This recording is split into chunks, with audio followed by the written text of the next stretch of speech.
علامه شمس الحق افغاني رحمت الله علیه نم یو ځل تپوسو زمونږ شیخ مو زمونږ استاد مو د وړې دورې د مشکات ختم یې مونږ ته کړی زمونږ باباجي به مشکات خاو نو زمونږ او زه خو به ورسره مازدیګر ډېرې ناستې مې کو سره کړي یو ځل مې چې تپوس وکړو مې حضرت دا احمد علی لاهوري رحمت الله علیه متعلق دا مشوره ده چې دی د کشف خاوند دا ټیک ده ما ته وی او حالانکه افغاني صاحب له خدای ډېر لوی علم ورکړی دا حقیقت دی د کشف خاوند او بیا راته وی یو دوه واقعې درته ورو وی یو ځل یو ځای کې ناست و یو سړی وله راغی سړی ورته وی حضرت ستا په ګاونډ کې یو دوه کسه مړه دي او جنازه به یې ته کې اکثر علما خلق جنازو له بوځي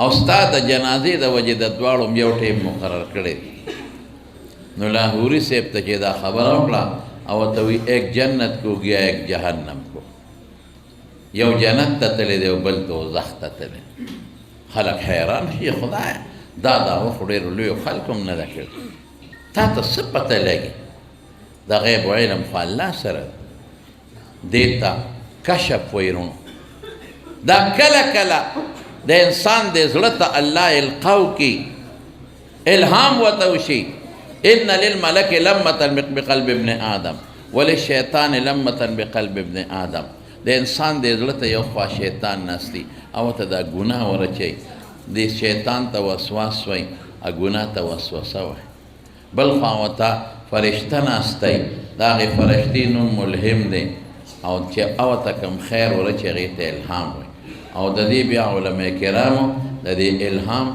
متعدد درجې لیکلي دي ګوره مولانا روم صاحب رحمت الله علیه په دې ډېر لوی بحث کړی دی هغه د خپل د فارسی په هغه دغه کې څه ورته وایي او ډېر هغې کې پوره پې بحث کړی دی او امام غزالی رحمت الله علیه په احیاء علوم الدین کې په دې زموږ بعضې خلک خو دا څیزونه نه مني دا ثابت څیزونه دي الله د انسان زړه ته د اقسام دي د فرشتې په ذریعه هم کوي او ډایرک بذات هم الله القا کوي دا که پیغمبر ته وشي هغې ته وحی وایي او که دا یو عام نیک انسان ته وشي نو هغې ته بیا کرامت وایي او دا یو قسم دی زه به پښتو کې ستاسو په ژبه یم طالبانو خبرې به پرېږدو په زړه په سترګو هغه شي وویني چې په دې سترګو یې نه دا لنډه خبره لکه حضرت عمر فاروق رضی الله عنه ناس په مدینه کې دی او د میاشتو په مزل یې لښکر لرې لیږلی دی او د مدینې نه آواز ورکوي د هغه لښکر مشر ساریه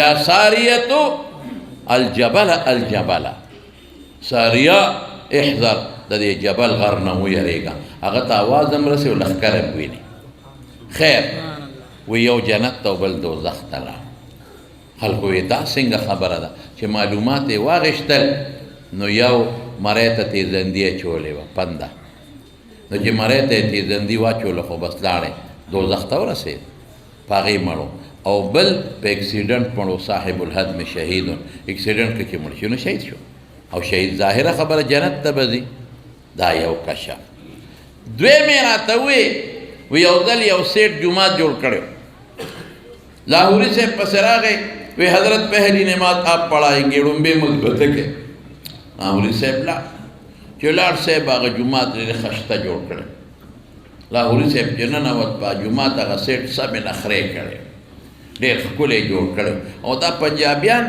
او دا کراچیوال ګورې په دې کې ډېر تکړه دي اوس هم تېره جمعه په کراچۍ کې یو ځای کې بیان یس صاحب چې هغه مهاجر وو هغوی چې کوم جومات جوړ کړی حیران شو دو چتا او هغې په مناره او د هغې چې کوم قالینون او ایسیګانو مې خدای پاکه په دې خو زمونږ په کلي کې 50 جوماتونه جوړېږي پنجابیان او دا کراچیوال دا په مالی عبادت کې ډېر تکړه دي زمونږ خلک دې کې نه دي ډېر تکړه دي مالی عبادت کې زمونږ خلک ګورې 50 روپۍ څه چې 15 روپۍ هم نه ورکوي زمونږ خلک چې جومات ته چنده غواړي که نه او ښه د اړه په شین کې نو جیب ته به لاس کړي هم یو خوا بل خوا به ګوري چې څو خلک مې وویني چې پیسې یې راوویستې نو چې 50 روپۍ راوباسي نو 10 ځله خو هغه 50 ته ګوري چې هسې نه 1500 چاته دي داسې رڼا ته ګوري را ګوري. اکثر بابا یې بل چاله ورکړي دا د 100 نوټ دی، څه ورته پته وي وایي دا د 50 دی. نو بیا هم پکې زوړ ګوري. هلکه خو که نوی دی خو که زوړ دی نو نسوارو غونډ هم پرې نه کېږي. په 50 روپۍ څه کېږي؟ پکوړې په نوي هم کېږي او په زړو هم کېږي. نو ګوري را ګوري، نو کله جیب ته دننه کوي او کله یې راوباسئ، نو هغه نوټ دونه خوله شي چې هغه وجاړي غریبه، خوله شي وجاړي چې د خدای بنده یا مې ورکه او یا مې جیب ته واچوه. مونږ په دې کې نه یو. مونږ چې جوماتونه جوړو چندې والا غواړو، لوی غوبل هم جوړ کړي، په سوزکي او په موټر هم ټول سپیکر تړلي، او خدای مو بخا او جومات جوړیږي او مدرسه ده او شابه پیسې راوړي. 10 روپۍ والا ماشوم راوړي، وی خدای مو بخا. څه دي نوم دی بچې؟ پلان کې حافظ عبدالسلام صاحب زوی 10 روپۍ راوړي، خدایا ته واړه جنت ورکې. نو کور دې د میردین جومات شه چې اته جنت دی، په هغه له په 10 روپۍ ورکړل، نو مونږ به په سارا شپې کوو. مونږ به چېرته ځو؟ اخر مونږ خو هم څه ډغرې مغرې والي دي که نه؟ هلکه د جنت تمه کوی که نه؟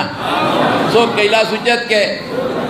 الحمدلله ووایه، بیا په زوره ووایه، نور په زوره ووایه.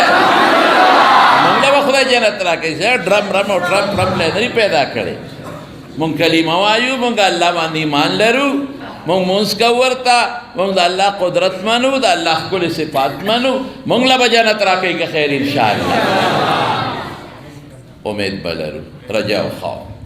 نو صاحب اته جر یو خود په دې پوه کم جنتونه ګورئ اته نه دي.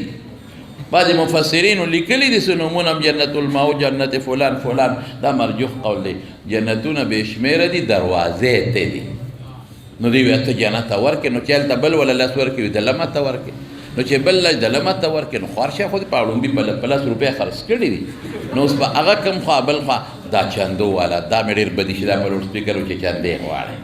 یو زمونږ د علاقې یوه پیز عثمن دی، هغه به جومات ته چنده غوښتلې، دغه سره روان وم شیرګړ سره، هلته یو کوڅه کې روان وي، خدای مو بخښه که نقدیني د چرګو هګۍ راوړی. و د ظالم بچیه سم راک دې رانیولې. نو ښځو سره خو د چرګو انډې وي که نه، داسې 2 3 به یو، او چرګو هګۍ خو هم نن په 50 ټکه په 40 روپۍ ده هګۍ راوړی. هغه به خلک راوړلی و، ما وی داسې ښځې خو غریبانان یې رسوان دي. هګۍ څه دي نوم دی؟ پلانکي ماشوم دومره انډې راوړی. هلکه راوړی مه وایه، بله معنا جوړېږي. وی انډې راکړې، جومات لی راوړي، دا ټکې وایي انډې راوړي، ولې دا چرګه ده؟ انډې راوړي او خدای ته جنته. وایي د ظالم بچی دې کوڅې نه وځې که نه ښکاری به دې جمع کړي. نو ما بیان هم وکړه چې راله ما سپېره بچی مغه کوڅو کې تاوېده را تاوېده. نو چې سوزکې مخکې چې زه ورپسې شم، نو اوس هګۍ راوویسته او ټکې یې ورکړه او بومه یې په خولې په ژبه ور واړوله. ډرایور ته مې ور مخکې شه، چې ور مخکې شو مې پیدا شیخ صاحب ته आवाज خو پیژن، مې بند کړ لوډ سپیکر، اوس آواز دنیا کې اورېدلې کېږي. مې خوار شي جومات لاګې غواړې اوس کې په خپله دومره د چالاک بچی و که نه، ما ته یې په دې مری لاس کېښود، وایي دا هسې چغې وایي څه. نو دا چندې مې بدې شي.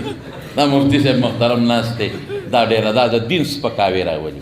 د جومات او د مدرسې جومات دلته جوړېږي او دلته رې کټ واچو صحیح ده. د خیر د خلک خو نه ورکوي داسې. مدرسه جوړېږي او هغې ته د خوا کې کټ واچو ټیک ته، یا د عزت په شکل کې وګرځېدی.